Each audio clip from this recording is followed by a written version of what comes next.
Coming up tonight, new death threats against the Prime Minister under active investigation tonight. Find out the suspect and evidence that investigators say is helping their latest probe. Plus, the overwhelming support the Premier of Turks and Caicos Islands is heralding over in Grand Bahama. And how a new renewable energy initiative is providing a golden opportunity for entrepreneurs. Our Jamila Mizik tells us the $500,000 is up for grabs.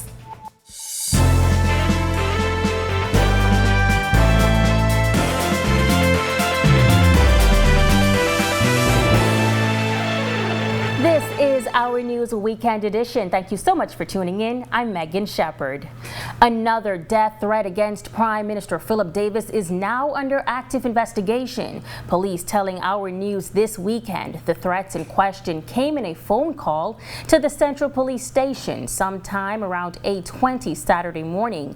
Investigators tell us they have taken a man into custody and seized a device as evidence. The suspect is assisting police with their investigation.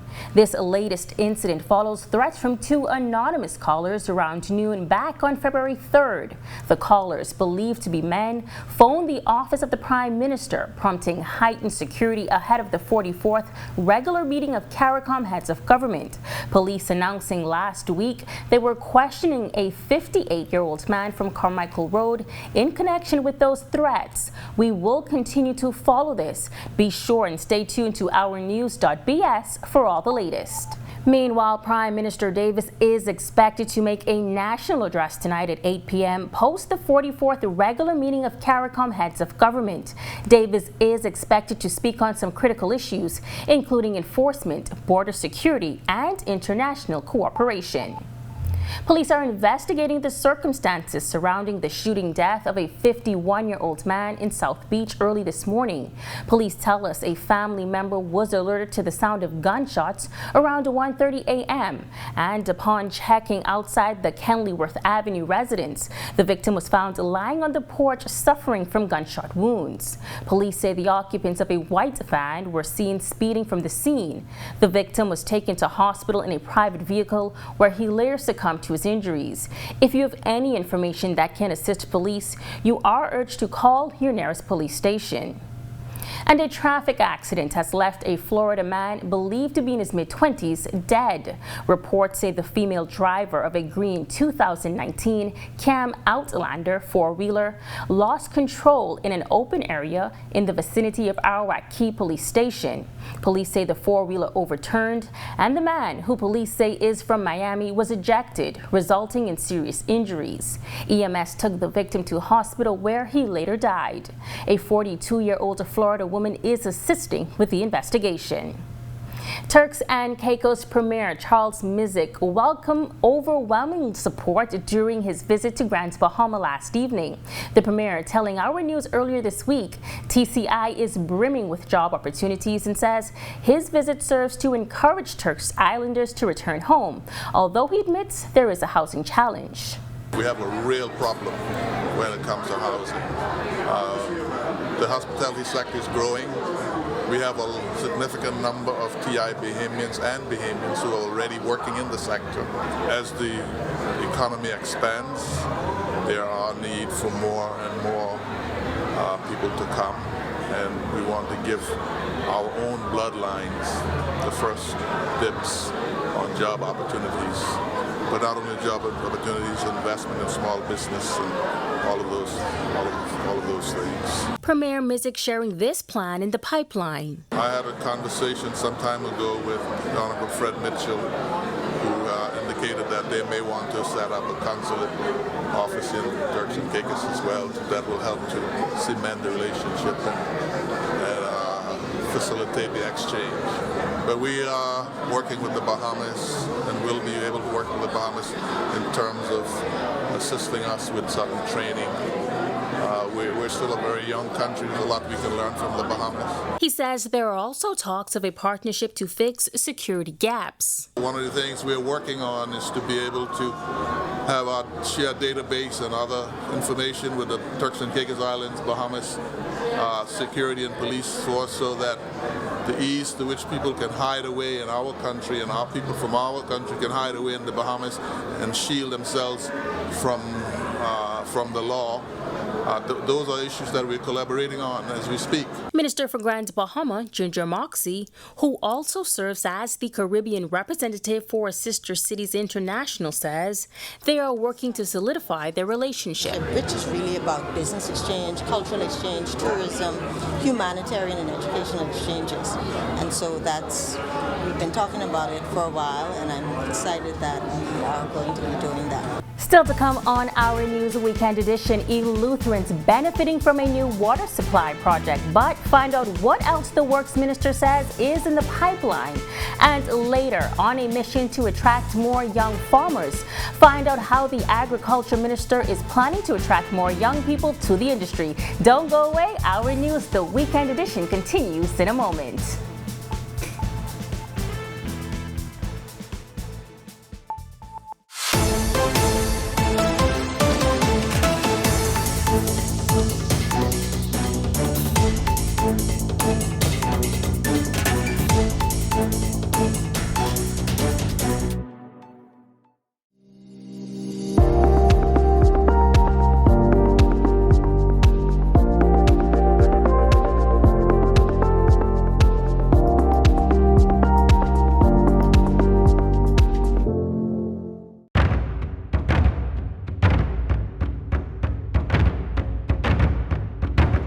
It's time now to meet the starters.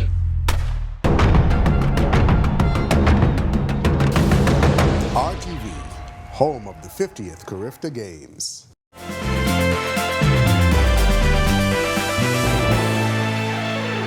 Welcome back. Some good news for Eleuthera as more infrastructural updates are on the way for that central island. That's according to Works Minister Alfred Sayers.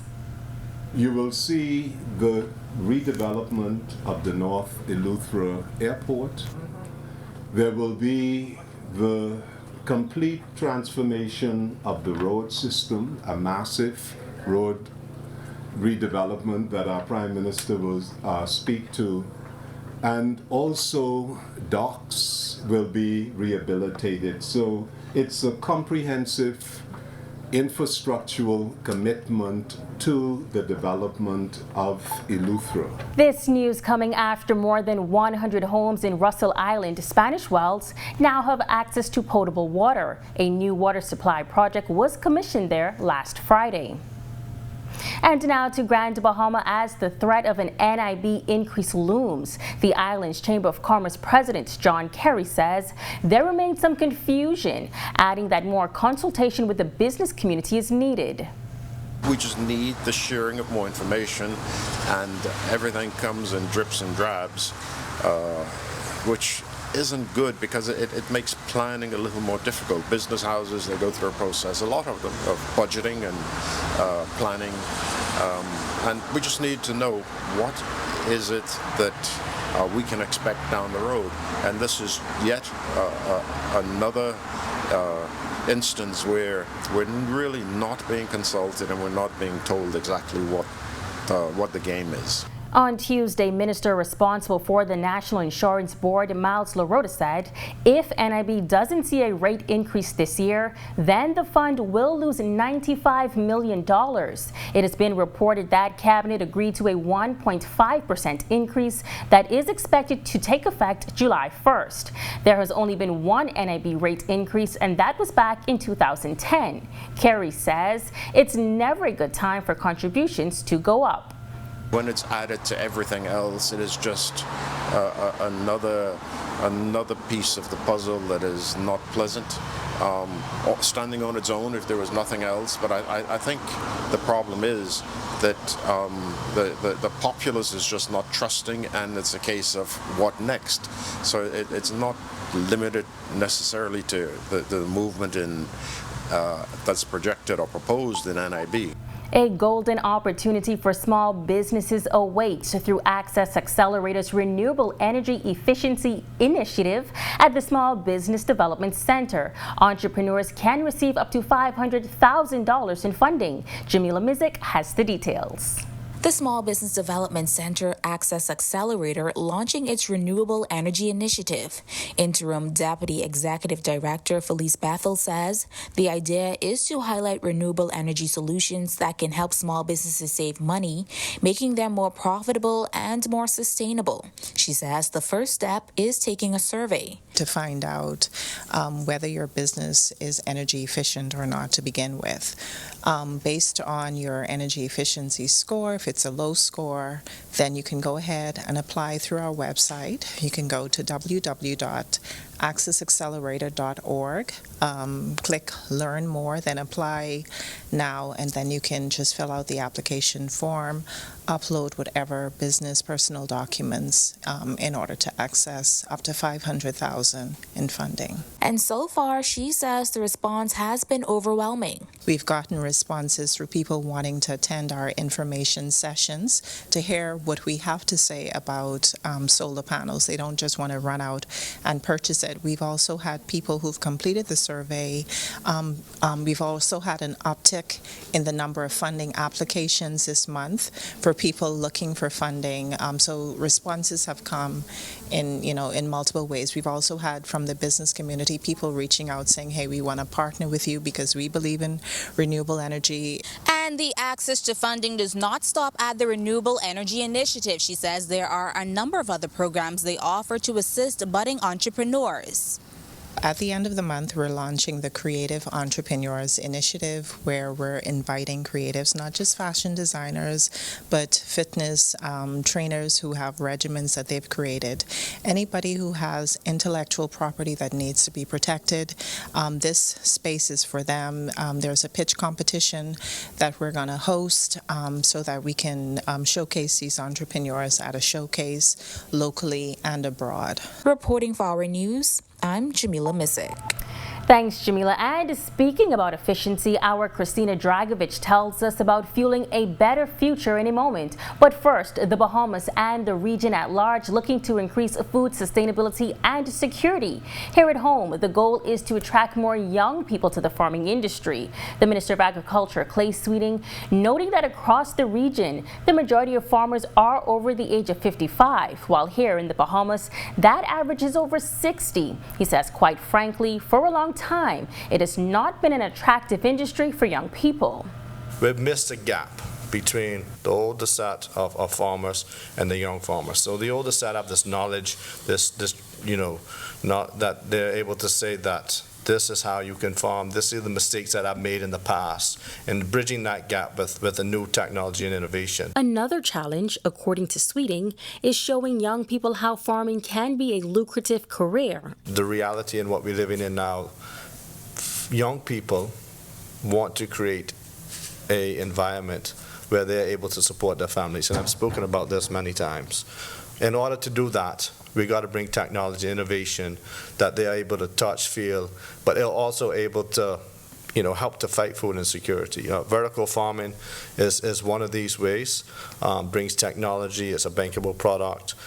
The ministry has purchased 2 units that were able to show young persons where they're able to feed their families with a guaranteed bankable product. With the implementation of technology and innovative techniques, Sweeting says the interest is growing. The digital village we're creating with FAO helps to bring technology and innovation in that, app-based products. So there is a niche for young persons. It's just, I think, exposing them to what is out there. He adds that more schools are now offering more agriculture-focused courses. I think for a long time we haven't even had agriculture in our schools, which we now are starting to connect the dots and have there. So it's a way of raising children in this sector, and also getting them involved. He gave this update as it relates to the Bahamas Agriculture and Marine Science Institute, BAMSI. We're hoping to open the campus in September. There's current works going on there with the Ministry of Works to complete the campus and able to get people on the ground, because we've been virtually for around 2 or 3 years. When Our News Weekend comes back from the break, fueling a better future, how mitigating the effects of climate change will help secure a brighter tomorrow. And later, Bahamian excellence on display. Find out the local advocate making waves on the international stage. The story when Our News Weekend returns.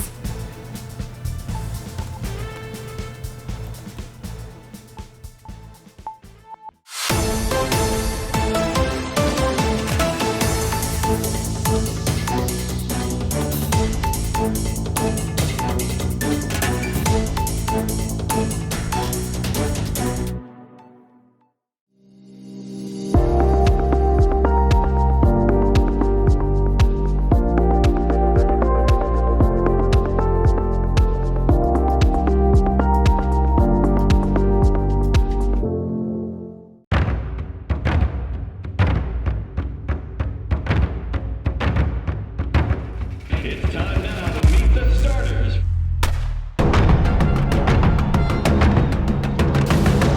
RTV, home of the 50th Carifta Games.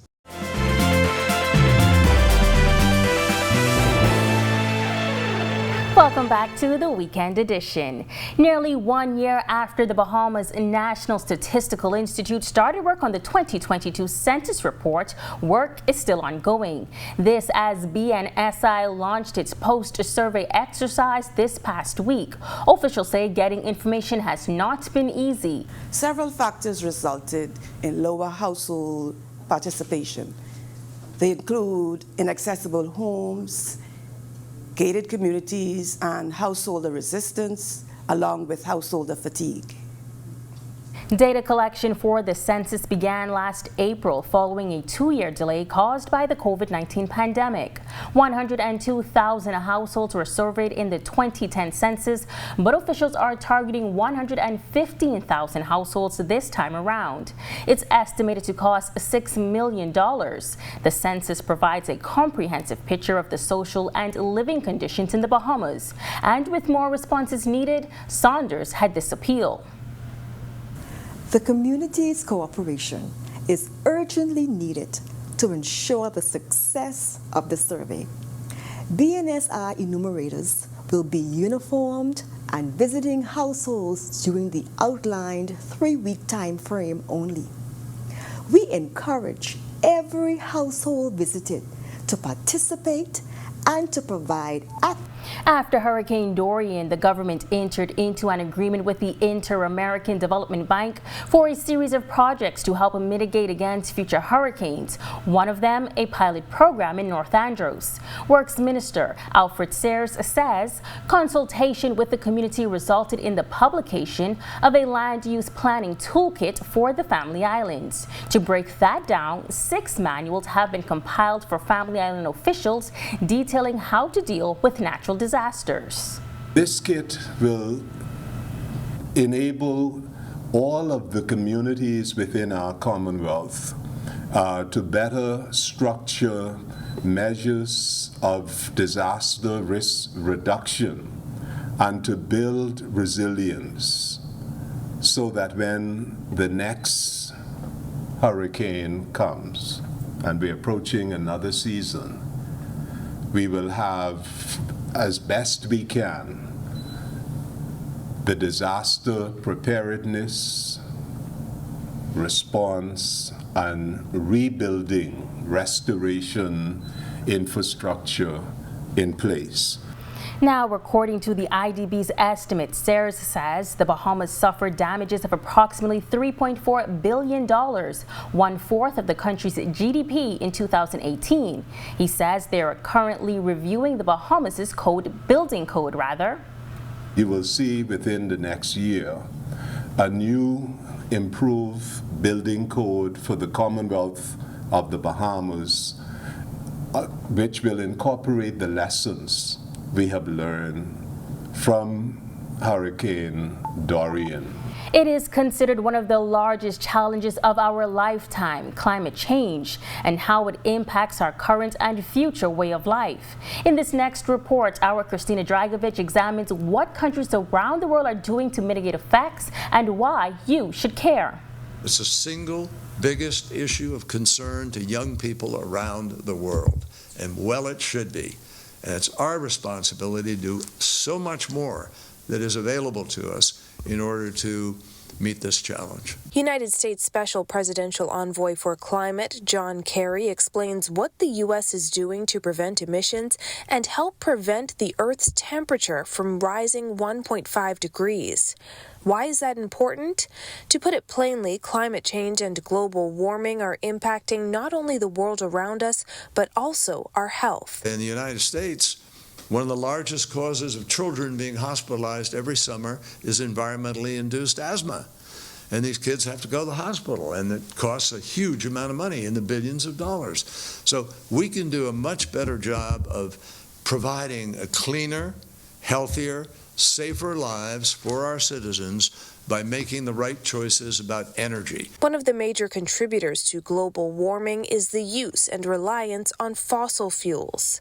Recently, European Union lawmakers approved a ban on new fossil fuel cars, which comes into effect in 2035, making it impossible to sell new fossil fuel cars in that 27-country region in about 10 years.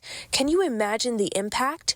Secretary Kerry says the U.S. is also doing its part. Well, President Biden has made it clear that by 2035, he anticipates only electric vehicles will be sold in the United States. And we're not doing that by a law that bans, but the companies themselves have said that's our goal, that's our target, and they're trying to do that. And some major banks are putting their money where their mouth is, including HSBC, Europe's biggest bank, which announced in 2022 that it would no longer fund new oil and gas projects. It will, however, still finance existing fossil fuel projects. So, are these initiatives enough to help the world reach the goal of cutting emissions by 45% by 2030? More and more gas and oil companies are now saying, well, we're going to be energy companies, and we're going to reduce those emissions, and we're going to try to capture those emissions. But the truth is that, according to the science, the mathematics, the physics, we have to reduce those emissions a certain amount by a certain point in time. We can do a lot more to keep each other. It's not just keeping each other accountable, it's helping each other to be able to try to meet the goals that we all have. Some countries don't have the technology, or some countries don't have the money for deployment. We are helping already. We have plans and programs that are being implemented right now that help reduce the cost. Reporting for Our News, I'm Christina Dragovich. Just after the break, our weekend's weather report. Is it going to rain or not? Stay close to find out. And Bahamian excellence on display as a local women rights advocate is elected to a high-level UN committee. We'll tell you which one when Our News The Weekend edition continues.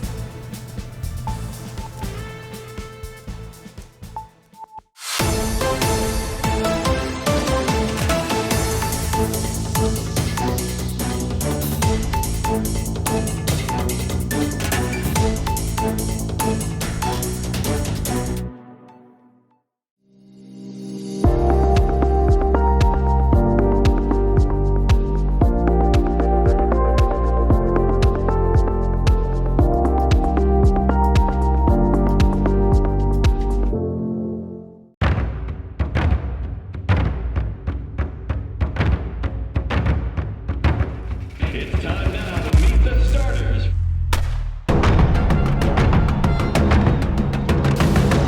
RTV, home of the 50th Carifta Games.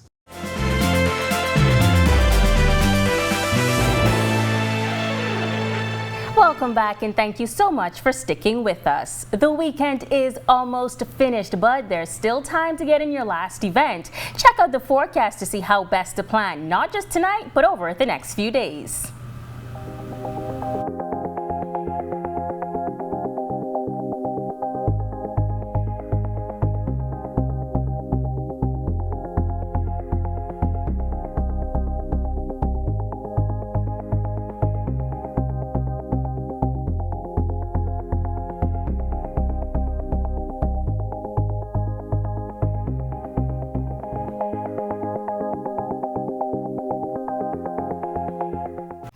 And before we go, we want to leave you with some Bahamian excellence on display as Bahamian advocate Marian Bethel has been elected to Vice Chairperson and Rapporteur of the United Nations Human Rights Committee on Women and Girls' Rights, or CEDAW. Bethel's election came during CEDAW's recent 84th session in Geneva, Switzerland.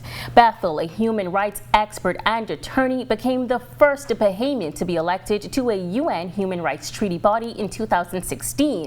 A statement by the UN says her election marks another milestone for Bahamian women and further exemplifies her lifelong commitment to advancing the rights of women around the world. Bethel says she is absolutely privileged to serve and intends to do everything in her power to protect, advance, and fulfill the human rights of women and girls. To read more on her extraordinary accomplishments, visit ournews.bs. And we thank you so much for joining us for Our News Weekend Edition. On behalf of the entire team, I'm Megan Shepherd. Enjoy the remainder of your weekend.